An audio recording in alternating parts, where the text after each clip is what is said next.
Good afternoon. Good afternoon, everyone. I'm not Chelo Vargas. My name is Miguel Candel. I have the presentation for Professor Bowker, and I have to admit that I share. Chelo Vargas could not make it today, but I have to admit that I share all the. I confess that everything is written here. Could be my own writing. So it's on this occasion, and with real fascination, I would like to welcome Dr. Lynn Bowker, our fourth plenary speaker for AESLA 2016. It is my great pleasure to introduce her and express our gratitude for her participation once more. Her contributions include research on computer-aided translation, corpus linguistics, language for special purposes, terminology, and localization. Having special interest in computational linguistics and information studies. She's most known for her dedication to the University of Ottawa as a professor and researcher. She's a full professor at the School of Translation and Interpretation of the University of Ottawa, where she's also the Vice Dean of the Faculty of Graduate and Postdoctoral Studies. Professor Bowker also taught on both translation and computational linguistics programs at the University of Dublin, not to forget her research about the interaction between language and technology in general.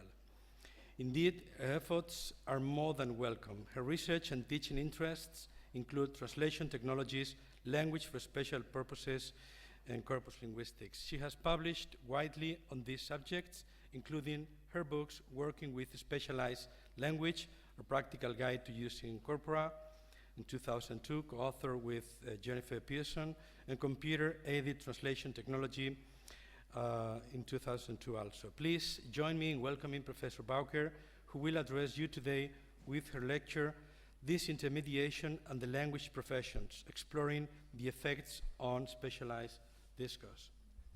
Thank you so much.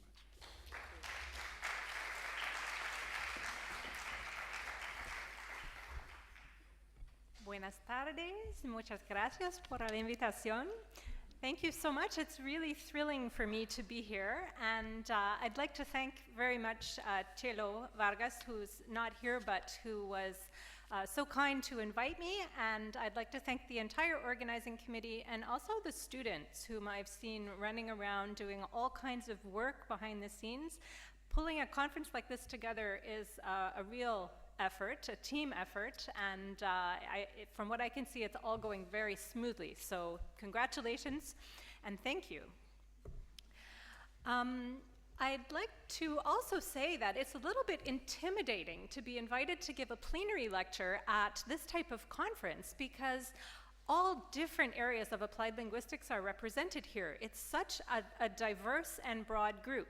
So when I was asked to give a plenary lecture, I thought, well, what can I talk about that will maybe be of interest to people, whether they're sociolinguists or whether they're pragmatists or language teachers.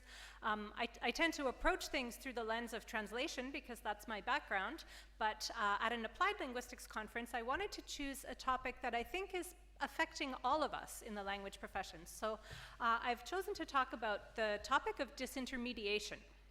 So you can tell me whether or not I've been correct in my assumption that it's something that's relevant to all of us at the end of this, but I hope that you'll all be able to find something that you can take away and think about as it relates to your own particular area of applied linguistics.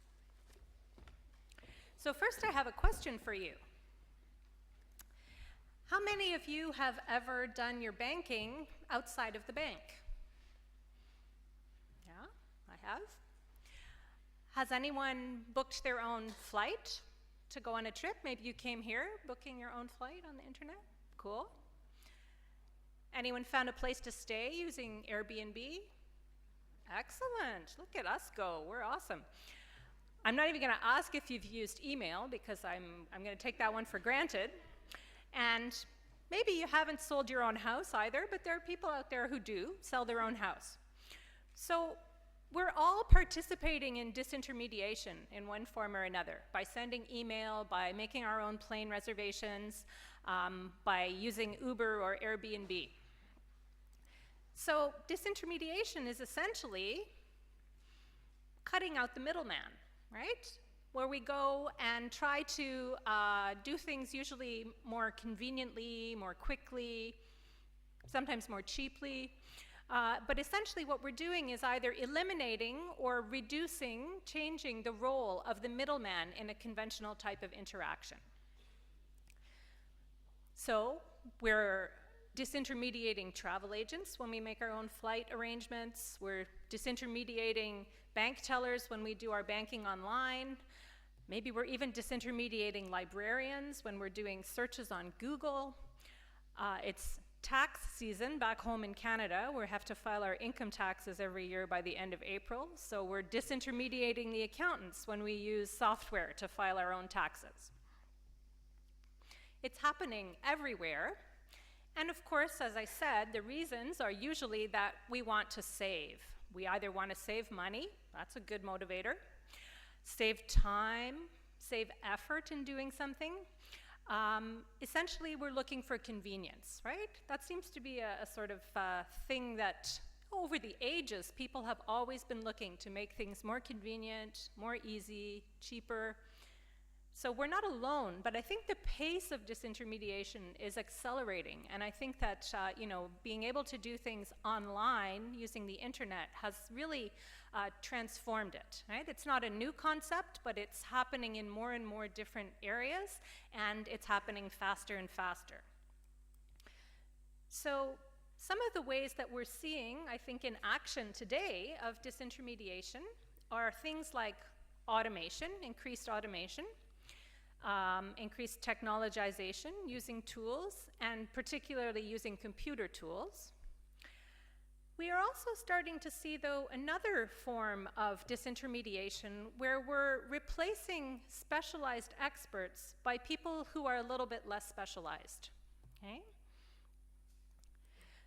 So automation, I think, is pretty easy for you to grasp. This is not a rocket science concept, right? So with loads of examples in history. We think about something that probably all of us as linguists and academics are quite attached to: books, right? We like our books. So if you think about way back, maybe in the times of the people who were up in the Castillo that we went to last night, they were handwriting things. Scribes were transcribing documents, parchments. Then Gutenberg invented his printing press, and all of a sudden, the scribe was a little bit disintermediated. Right? Now we had mass production of books through the help of technology. We sell those books in bookstores, right? But more and more often now, we can do things like self-publishing at the click of a button on the internet, or we can download books. So we're also disintermediating the booksellers and, to some extent, people in the publishing industry. Another example is the cars that we drive. We've probably not ridden in a horse and carriage, except maybe if it was in a sort of a fun vacation-y type of way. But I'm sure you've all driven or been driven in a car. We've gone from standard transmissions in cars, where you had to kind of be a little more engaged and do things interactively, to cars that now have automatic transmission, making things a little more easy, a little more convenient. And Google is actually now testing the first self-drive cars. So pretty soon you will be only a passenger. You won't even have to drive the car. So automation is all around us. And it's not science fiction. It's been happening for a long time, as I said, but I think the pace is increasing. And we're seeing it, too, in the language professions. We're seeing it in different ways, different degrees of automation, and with different levels of success, I would say. Some of the automation is quite successful. Some of it still needs a little bit of work. So examples are things from what we now consider very basic and hardly even recognize it as a sort of language technology, but things like spell checkers, grammar checkers, autocorrect, which is sometimes less than correct, but still it's trying.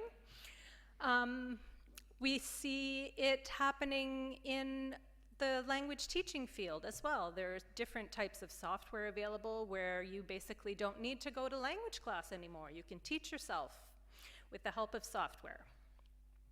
We see automatic term extractors, where you start with a large corpus and the software will process the corpus and come up with a list of what it thinks are good candidates for terms, for terminology. And of course, we are all very familiar now with the ubiquitous Google Translate and other tools that are similar to Google Translate. And all of this is in the same sort of vein as why we would book our own airline flight or why we would use Airbnb, right? People don't want to pay for translation or for language teaching. People think it will save time if they don't have to look in the dictionary, and people think it will take less effort. Yeah? So we as an industry or as a group of a profession are being disintermediated in the same way that we're participating in the disintermediation of other professions. Another way, as I said, is this idea that we can disintermediate by somehow replacing an expert or a specialist with someone who's not. And we're seeing this in a number of ways too. One of the most extreme is what we might kind of call end user empowerment in a very positive way. And it essentially means do it yourself, right? If you can cut out the middleman by doing something yourself, then that's a very efficient way of getting the job done, usually. We also see it in another way, which is maybe not exactly cutting out the middleman, but certainly changing the nature of the middleman, and it's typically cheaper. And that's through something called crowdsourcing, which is becoming now quite popular. We see examples of crowdsourcing in citizen journalism, for example. You might remember during the earthquake in Haiti, it was people on the ground with their cell phones that were doing the reporting before the professional reporters were even able to get there. We see a similar thing happening with what's now called citizen science, where we're asking people, just average people, to participate in the collection of scientific data. Some examples are Monarch Watch, which is basically asking people to report sightings of monarch butterflies so that they can track their migration paths when they migrate from Canada to Mexico. And it's to sort of count the numbers of them and see which routes they're taking. Another one example is Globe at Night, where people are asked to just go out into your backyard and look up at the sky and see if you can identify certain constellations. And the idea is for them to judge the amount of light pollution that's happening in different places. So these are areas where citizens are becoming engaged. It's often called participatory research or participatory action. And citizens are becoming engaged in helping with projects like science. And Wikipedia is, of course, an example that I'm sure everyone can relate to. The idea behind this sort of participatory action is not necessarily a bad one. If you think about it, there could be some positives to this. A large group of citizens could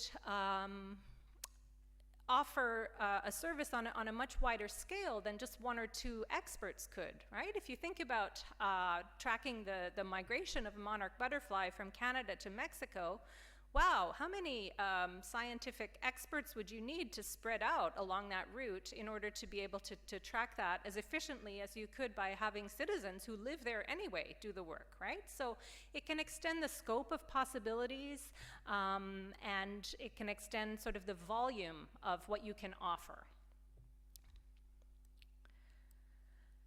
So crowdsourcing is happening in the language professions too. And actually, it's not only happening, it's being supported through the development of tools and platforms and resources that are designed to support efforts of crowdsourcing. So we can see examples of crowdsourced language teaching through applications such as Duolingo, which is a free app that you can have on your cell phone or your smartphone, and people are basically being asked to engage in small translation tasks as a method of language learning, and the translation is also being crowdsourced at the same time, so they're getting a kind of 2-for-1 out of the crowd. There's another application called WeSpeak, which is kind of like a matchmaking service for people who are interested in learning a language. So I'm an English speaker, you're a Spanish speaker, we get put in touch and we can text each other and sort of try to chat and learn language that way over our cell phones. We are seeing crowdsourcing being used more and more often in translation contexts. It's quite well known that Facebook and Twitter used crowdsourcing as a way of getting their interfaces for their programs translated into a whole range of languages. Another well-known project is the TED Open Translation Project, where the TED Talks are subtitled by volunteer translators into a whole range of languages. Fan subbing or subtitling by fans is also very popular with manga and anime, the graphic novels and animated films that are of Japanese origin and which have a huge fan following around the world. So those are subtitled into many different languages by volunteer translators, enthusiasts of the graphic novels. We've seen a whole range of open source software be translated or localized by volunteers as well. And some translation agencies are now beginning to work with crowdsourcing as part of their business model. This is a fairly new development. They are using crowdsourcing to get draft translations and then having them post-edited by professional translators or revisers, much in the same way that we would post-edit or revise machine translation. So this is quite a new business model in the translation world. An older model is crowdsourcing lexicography. We seem to associate crowdsourcing, again, with the internet, but in the field of lexicography, it actually has a very long history. Oxford English Dictionary have had their reading program established for a long time, and they also have one which they call the OED Appeals, where they're appealing to the public for examples, or for citations that they can use, or for evidence, which is later judged by a professional lexicographer, but at least they're using the crowd to sort of gather examples and citations for them. So this is, has a very long tradition in lexicography. There are also a lot of examples of crowdsourced kind of community language dictionaries, particularly for languages that are less widely taught or less widely used, because there might not be such a big market for them, a commercial market. A publisher might not want to enter into a project in a language that would not generate huge sales, for example, but the crowd that speak that language are very interested in having resources, and so they're motivated to participate in crowdsourced lexicography. A little bit later to the game, but now firmly here, is terminology. And we're seeing examples of the crowd participating in specialized language resources and the development of specialized language resources. So this is getting a little bit on less comfortable ground, perhaps. We might say that speakers are quite familiar with general language, but not all speakers of a language are familiar with specialized language. So this is a little bit of a deviation. And if we take a look at a resource like TermWiki, we can see that some of its contents might be more or less what a terminologist would, expect if they looked in a term bank, which is what TermWiki is. So we might see entries for some what we would consider terms, specialized concepts, but then we're going to find other stuff in there too. So green flash seems like a reasonable term and concept to find in a term bank. But Kent Wang seems like an unusual choice of something to find in a term bank. We also see that they have things that are kind of entertaining. They have a whole section of their term bank where they suggest that readers should invent a term. So they come up with sort of funny things like boss talks, a type of boss who stressed his subordinates with his bad mood, bad character, and inefficiency, a toxic leader. Okay? Or greedy, spelled with read in the middle, showing the desire to buy more books despite already owning more than one could possibly read. So this is fun. We can see how the crowd would be entertained by this, but I'm not sure that a terminologist would expect to find this type of thing in a sort of authentic, professional term bank. So the nature is changing a little bit when we get the crowd involved. Something that's happening too is a phenomenon which we might call de-terminologization. And de-terminologization refers to a situation where a term that was previously used by specialists in a specialist communication sort of filters down into the general language and becomes adopted by everyday speakers of that language. We saw a lot of this happening in the period following what we now refer to as the subprime lending crisis, basically the big financial meltdown that happened in North America, particularly in the US, a number of years ago. And during this subprime lending crisis, terms from the financial field, so genuine terms, they weren't new terms, they were concepts that had existed already in the financial field, became more and more prevalent in the media, in the popular media, because people wanted to understand what was going on. So journalists started de-terminologizing, I guess, these terms, bringing them from the specialist communications into the popular press. But the problem is that sometimes something got lost in the transfer, right? We ended up with a partial understanding of that specialist term, or a slightly skewed understanding of that specialist term being presented in the popular media, which was then consumed by the everyday people who were reading it. So the term became a little bit distorted. And an example to share with you is the example of the concept of moral hazard, which has since come to be labeled as one of the main causes of the subprime lending crisis. So this was a key term that people wanted to understand when they were trying to understand what had happened, what was going on. So if we look to the general kind of popular media, we're going to see how moral hazard is presented to readers. Excuse me. So we have a few examples here, and you'll see they're from sources like the New York Times, the Boston Globe, the Chicago Tribune. These are all pretty respected newspapers. They're not tabloids. They're not gutter press that's just talking about who's Beyonce's boyfriend or what Snoop Dogg is doing or whoever happens to be current these days. I'm not hip to know who's really that cool. I should have checked with my kids before I came.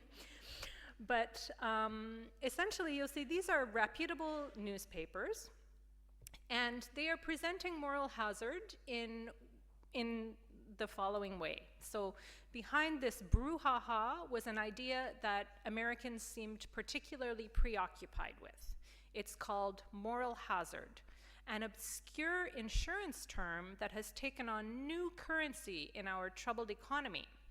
We've heard a lot about moral hazard lately with efforts to help homeowners who got in over their heads. We see, consider the case of one Boston Community client. Boston Community is a financial institution. Consider the case of one Boston Community client who seems like a classic case of moral hazard, the kind of person many Americans are loath to help. When the banks offered to lend her money against the rising value of her home, she happily accepted. Now she owes $400,000 on a house worth closer to $100,000. Or what about the homeowners who signed on to loans they couldn't afford in the first place? The specter of moral hazard haunts a basic tension in American life. To what extent are people responsible for their own problems? The more trouble you're in, moral hazard suggests, the less we should help. So we're starting to get a picture here of moral hazard as being sort of people who are irresponsible, people who are making poor decisions, people who are getting in over their heads. And that's sort of the takeaway that I had when I read these sort of extracts from the popular press. If we look to see what the term wiki, the crowdsourced entry, is for moral hazard, we see that it is a condition of morals or habits that increases the probability of loss from a peril. Not a particularly well-constructed definition or helpful one. Then they give an example. An extreme example would be an individual who previously burned his own property to collect the insurance. So we're really having the impression that these people are anywhere from irresponsible to criminal, but it's, you know, they're not smart decisions that these people are making. They're not well-founded decisions. If we consider, though, what the term means to specialists, we see a slightly different perspective. If we look in a term bank such as Termium, for example, we actually find that there are two records for it. So it's representing two different concepts in the specialist community. One is more from the insurance field, and the other is more from the banking field. They're not completely disparate. It's maybe what we would call a case of meronymy, kind of related meanings, but with slight different nuances. In the insurance field, it's talking about a chance that someone who has insurance will be a little more careless than they would if they didn't have insurance. So they're not sort of criminally irresponsible, like burning down their house, but maybe they're just not as careful as they would be if they didn't have insurance, right? If you have insurance on your car, maybe you're not that worried if you don't lock your car.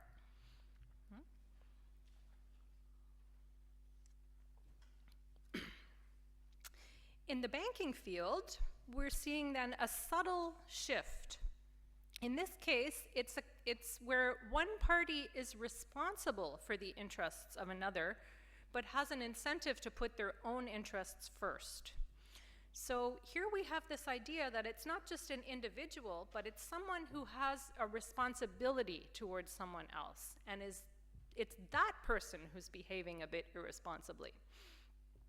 So an example is when a bank sells a financial product, such as a mortgage, knowing that it's not in the customer's best interests to buy it. The bank sees that customer as a bad risk, but they give them the mortgage anyway, because they have the intention of offloading that bad risk onto someone else. So here, it's really not a case of the homeowner behaving irresponsibly by applying for a mortgage. It's a case of the bank behaving irresponsibly for giving them that mortgage when they were a bad risk. And if we look in the specialized media, so still popular but a little more specialized, things like the Financial Times or the Economic Times or the Business Insider, we see here moral hazard in the banking industry has been presented more along the lines of the way that it's used by specialists in the field. Okay, so here we see moral hazard was one of the causes of the financial crisis because the bankers could say to themselves, it's all right if we take risks, it works out. If it works out, we get a bonus. If it doesn't, the taxpayer has provided a kind of backstop insurance to bail us out. Or it was a brave and important challenge to a status quo that institutionalizes moral hazard and exposes governments to ruinous losses. Or throughout history, banking has posed a moral hazard to society, but only relatively recently have people lost sight of the dark side of banking. So here we are seeing the moral hazard being associated with the bank rather than with the person who applied for the mortgage. And that's more accurate as in terms of the way that it's used in the specialized communication.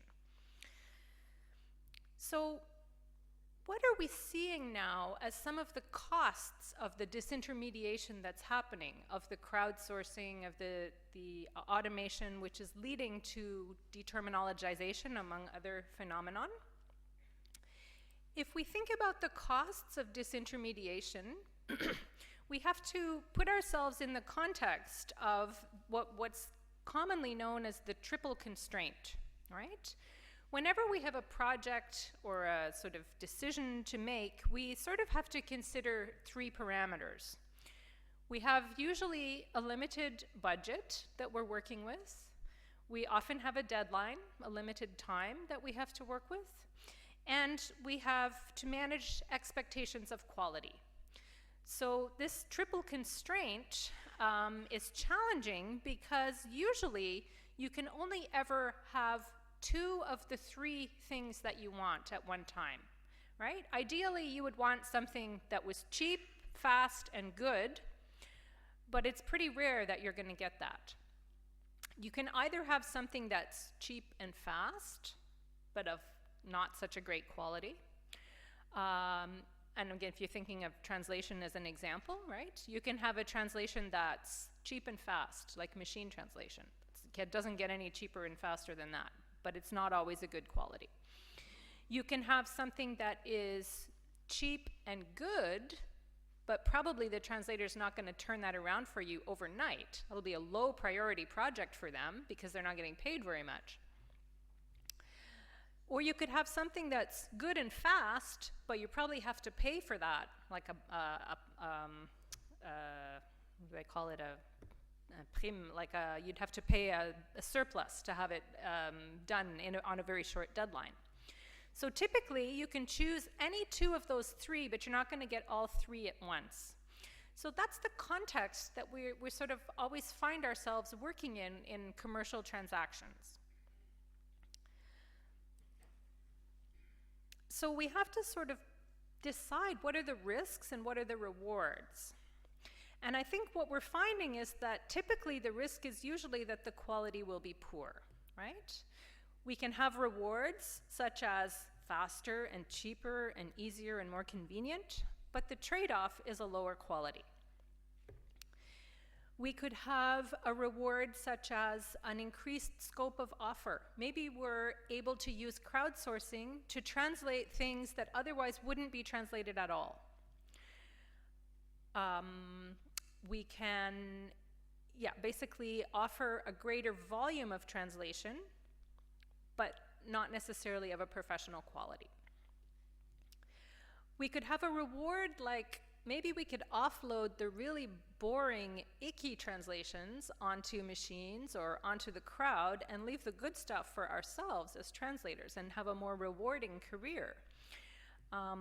The university that I work at, for example, is officially bilingual. The institution is officially bilingual, and that means that all texts produced at the university have to be translated into French and into English. And quite honestly, I think I would change careers if my career consisted of translating all the sort of memos that come out and sort of like all those documents which people read in 30 seconds and put immediately into their recycling bin, right? That wouldn't be a very rewarding career if that was the only type of text that you had to translate. So I would actually be quite happy to offload that onto the unsuspecting crowd or onto a machine and have my career focus on texts that are more interesting, challenging, and rewarding. So that could be one sort of benefit. The other question that I think as a profession we need to start asking ourselves is whether or not we always have to have top quality translation. It seems like translators are not open to the idea that it's possible to do a quick and dirty translation and that sometimes that might be enough. In fact, sometimes that might be the right thing to do because the memo is only telling me what time the meeting is at and what room it's in, and it's not something that I'm going to keep and read over and over again and admire as a piece of stylistic elegance. It's going to be something that I pitch into the recycling bin as soon as I have figured out where the meeting is and what time it's at. So really, it wouldn't make sense for the translator to agonize over the mot juste. As long as I know where to go and what time to be there, the job is done.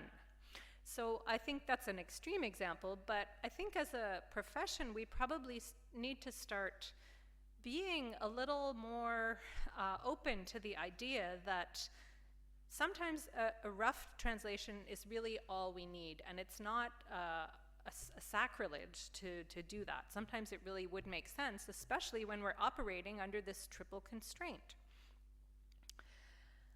And also, I think, maybe, if I'm trying to be positive and look on the bright side, having people see the limitations of either the crowd or of the technology might actually encourage them to use a professional translator when it does matter. So not to translate the memo, but to translate an important document, a legal document or a medical document or a literary document, where there really is a value add to having a professional translator engage with that text.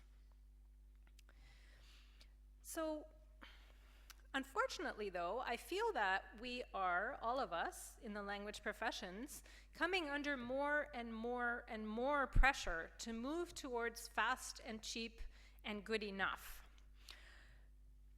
When we read the literature that's selling us a great new piece of translation technology, for example, and I like technology. I've spent my career working with translation technology, so I'm not against it. But I have to say, when I read the literature trying to sell me a product, I'm being told how it's going to increase my productivity and make me so much more efficient. And if there's any mention of quality at all, it tends not to come right at the top. It might say, well, okay, it will help you maintain quality. Okay, well, at least it's not going to erode the quality. But the emphasis is really on productivity and improved efficiency. We're also seeing quality being equated with consistency often, right? The tools will help you be more consistent. And there are times when that really does add to the quality. But there are times when maybe consistency is actually not the right decision. So that's something else to think about. Quality and consistency are not always the same thing. We are being bombarded with business models that are things like SIMship, which stands for simultaneous shipment. In a global, a business that's doing, an organization that's doing business on a global scale typically wants to release all the different language versions of their product at the same time. So they call this simultaneous shipment or SIMship. And so typically, you know, maybe if it's a piece of software, maybe it's been developed in the United States, so the English version is ready, but they can't ship it until all the other versions are ready. So the pressure on the translator is incredible, because every day that the product is sitting in the warehouse and not on the shelves is a day of profits that's lost for the company. So they are really putting a lot of pressure on the translators to get those products translated quickly so that the simultaneous shipment can happen. We're also seeing another trend, which is called just-in-time translation, which is a little bit worrisome because it means translation as an afterthought, right? We don't actually deal with translation as a planned part of the product cycle, but only just throw it in there if we need it, when we need it. So it's being done in a hurried way without planning. And you know, you wouldn't do the other parts of your project that way, but why is it okay to do translation that way? It's a little bit of a concern, but this is a reality that's out there now in the profession. And of course, we're seeing real-time translation, which is kind of like, I guess, almost like automatic interpreting, right? Where we're translating things like live chats, right? We are being told by people in various positions, such as Eric Schmidt, who formerly was the CEO of Google. Now he's in charge of what's it called, Alphabet, which Google has become, the parent company for Google. He was speaking about some of their language technologies projects, and his take on it was never underestimate the importance of fast. So it doesn't have to be good, it just has to be good enough and fast. Someone from the Translation Automation User Society made an observation about terminology, saying the normative and regulatory approach to terminology seems so last century now. In our fast-moving global economy, we can't wait for committees. The world is communicating in real time. So the message all around us, I think, is that it's better to be fast and cheap and good enough than to be slow or expensive, because those are not popular choices with businesses that are looking to make a profit.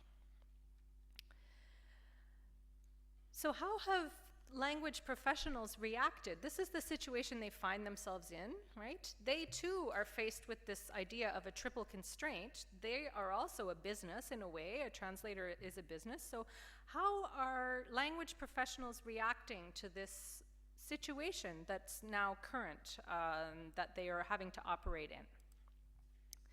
I think one of the things that has been very disruptive, and disruptive doesn't necessarily mean negative, it just means that it's changed the way that we are doing things in the language professions, are corpora.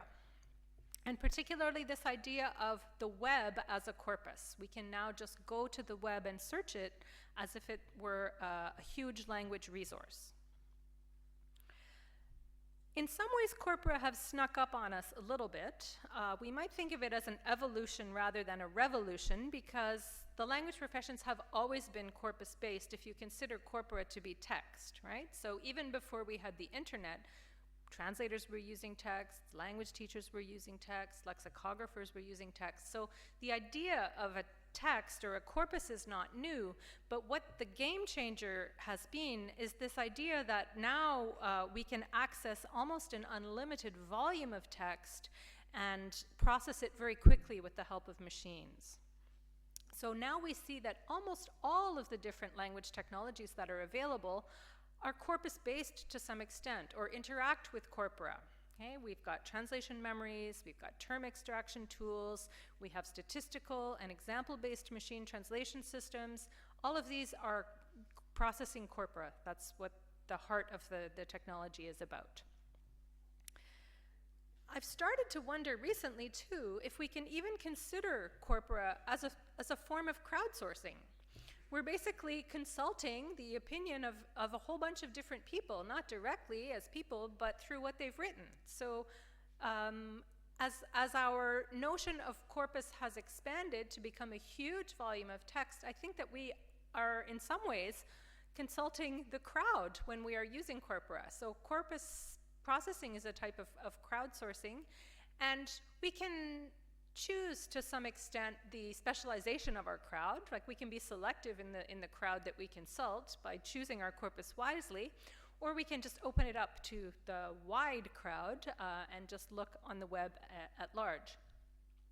One thing, though, that I think we can't argue with is that corpora have really added to this idea of end-user empowerment. Now we can do things ourselves really quickly and easily that we used to have to consult professionals for. So corpora have really contributed to the end-user empowerment era. And what I've started to think about more recently is the idea that this type of disintermediation that we talked about is actually happening within the language professions themselves. So one type of language professional is sort of disintermediating another. And that might be a little bit too strong, so I kind of put it in parentheses and said semi-disintermediation, but I think it's happening a little bit between translators and terminologists. I think it's happening at a greater rate as well. As I said, everything seems to be now accelerating with our access to larger volumes of text and corpora. If we look at the literature, we could see that in 2004, it was observed that translators spent about 25 or 30% of their time doing terminology research. And 10 years later, there are claims that sometimes translators are spending up to 90% of their time searching online to find the right translation. I don't want people to think that translators are doing this maliciously because they don't value the work of terminologists. I don't believe that at all. I think that translators are in this triple constraint situation like everyone else. And I think that the way that they are dealing with it is by doing their own terminological research because corpora make it possible. Okay. Just a couple of other examples.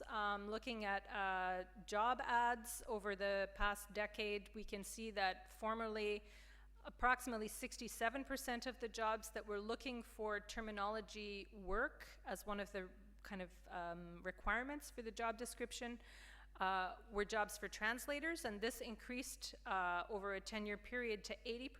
So again, this idea that it's the translators doing the terminology work, not terminologists. This is in Canada anyway. I'm speaking about the Canadian context. And the corpora that used to be primarily used for academic purposes but not used by practitioners, the reasons that practicing translators were giving as to why they didn't use corpora was because it took too much time and effort to make a corpus, and once they had made that corpus, they weren't really sure that it would be useful again in the future, so it maybe didn't seem worth the risk for them. Sorry, I'm watching the time, so I'm just going to skip ahead to things that are not adding much.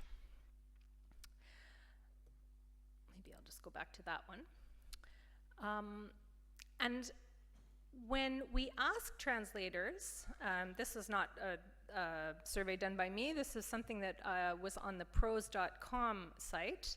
When translators were asked, what is your most important resource while translating?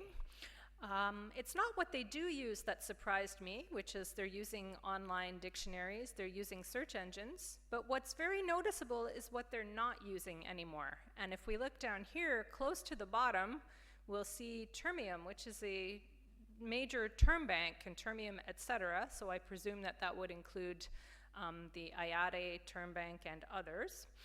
It's coming very, very low down on their list of resources that they're using, whereas search engines are coming very high up near the top. So what has changed? I think what has changed is corpora. Corpora have changed. Now they are online, ready-made corpus resources that are user-friendly, fast, free. If we think about the effort required to construct and search a translation memory versus the effort to do a quick search online using a tool like Lingui, there's really no contest. Maybe you will get something better out of your translation memory, but you also have to put more into it to get something out of it. So it's a case of return on investment. We see a whole range of authentic usage examples. Some of them might not be good, but some of them might, okay? The volume is almost unbeatable, right? This idea that we can, if we just look hard enough, something will come out. And these are tools that have now surged in use and popularity. Often they're the first thing that a translator consults. Sometimes they're the only thing that a translator consults because they really are working on tight deadlines and under less than ideal conditions. So, as a result, I think that we're seeing translators cutting out the middleman, being the terminologist here, by doing more of their own terminology research and going directly to the original source rather than to the mediated source, which is the term bank. They're maintaining more of their own terminology collections rather than consulting the established term banks. Some of the other tools that are available to process corpora are giving them a head start, like term extractors. The terminology management systems are very easy to use. If they are a translator that's working with a translation memory, they'll get more bang for their buck by integrating a term bank as well, or term base. And whether voluntarily or not, there is more sharing going on of resources. So these are things that are contributing to translators doing their own terminology work.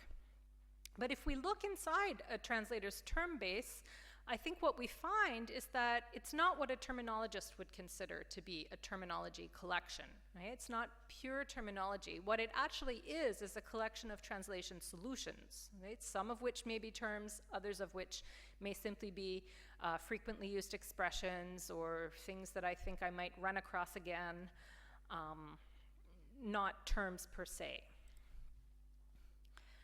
And if we think about why this is happening, I think it's because translators deal with language in use, right? Not language in its ideal form. Their job is usually to find acceptable solutions and to do it quickly. So they're often empirical rather than normative in their approach.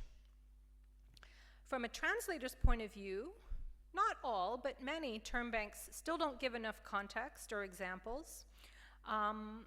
If they do give a term, if they find a term in the term bank, because they're not seeing it in use in the term bank, they're going to go to a corpus anyway. So now they're starting to think, well, why don't I just go straight to the corpus if I'm going to end up there anyway and skip that step? I think that essentially term banks used to be the efficient choice for a translator, but now corpora are more readily available, and sometimes it's just faster and cheaper and easier for translators to do it themselves, just like it's cheaper and faster for us to book our own airline flight. So I did just very small, to show you an example, experiment where I looked up a term in the Canadian government's term bank, which is a professional, large, well-established term bank called Termium. And I looked up the term cloud computing to see what it was suggested as the translation into French. And we were told by Termium that the acceptable translations into French for the term cloud computing are informatique en nuage or infonuagique. There's another option there which is not recommended. If we go to a source like Lingui, which you won't be able to read this, but just to show you that we do a search which is basically bilingual concordance, many of the sites used by Lingui as a source are actually, for French and English anyway, many of them are Canadian government websites which are bilingual. And so it's a kind of popular choice with Canadian translators because many of the sources that are pulled up by Lingui are Canadian. So I've summarized for you in a table, because that would be easier to read, just the first page of hits. Because often, if we're honest with ourselves, we only look at the first page of hits, right? We don't go through the second, third, fourth, fifth, sixth page. We look on the first page, and if we find something that's maybe good enough, we might go with that because we're on a deadline. So if we look at the first page of hits, there were 27 occurrences. 7 of them were from Canadian sources, by which I mean they had a .ca domain name extension. And more than half of them were the English term borrowed into the French context, cloud computing. We saw that there were 4 occurrences, only 1 in a Canadian source, of one of the approved choices by Termium, informatique en nuage, and the rest were a variety of other choices made by translators, but not recommended by Termium. So overall, only 15% of the occurrences were the recommended suggestion, and only 14% of the Canadian sources appeared to actually have consulted the Termium term bank or used the term that was recommended by Termium. Another example very quickly is tweet. And again, just to show you that the term recommended is gazouille by the Termium term bank, and they actually put quite a few qualifications on this. Not only do they recommend gazouille, they dissuade you from using tweet, the borrowing the English into French, and they make notes saying that gazouille is really preferred in government documentation. They're putting a lot of emphasis on that. Very similar for tweet the verb, and for tweeting the same. All forms of gazouiller and all strictly suggesting not to use the English terms. So again, if we look in Lingui, we can see that we are finding many different solutions that have been used by translators, and very few of them correspond to the recommendation that comes out of the official term bank. An extremely small percentage are actually what are recommended terms, and a very high percentage are not, with a huge variety of solutions being proposed. It's not as though the community has decided on another solution, they just didn't like the one from Germany, they're using all different kinds of solutions. So some of the questions that I'm left with about the effect that this is having on specialized discourse is whether corpora are encouraging translators to become increasingly empirical and less normative, so less willing to consult the official recommended sources and more interested in basing their solution on examples that they find. And whether this is contributing to a good enough mindset in the context of translation. Or, I have another theory as well. I also think that corpora are being used by translators as a tool to kind of re-intermediate. Okay? Translators have felt disintermediated by the increasing automation that's happening in our profession. And I'm wondering whether corpora are kind of permitting them to take more control back of their translation, to reintroduce creativity in places where some of the tools have constrained them. So translators have reported over and over again feeling very hampered by having to use some of the tools that are requested by their clients, tools that really promote recycling of previous texts in their very precise and rigid form. And translators have expressed concern about the loss of text in the pursuit of recyclability, because many of these tools operate only at a sentence or sub-sentence level. And translators are often feeling that the notion of text is being lost. They're being asked to work at a micro level. The other question that I have more from my role, not so much as a translator, but as an educator, is whether or not we are becoming too dependent on tools at too early a stage in our career. We're now training the next generation of translators to translate using these tools, but they're tools that sort of might not allow them to develop their own skills in the absence of these tools.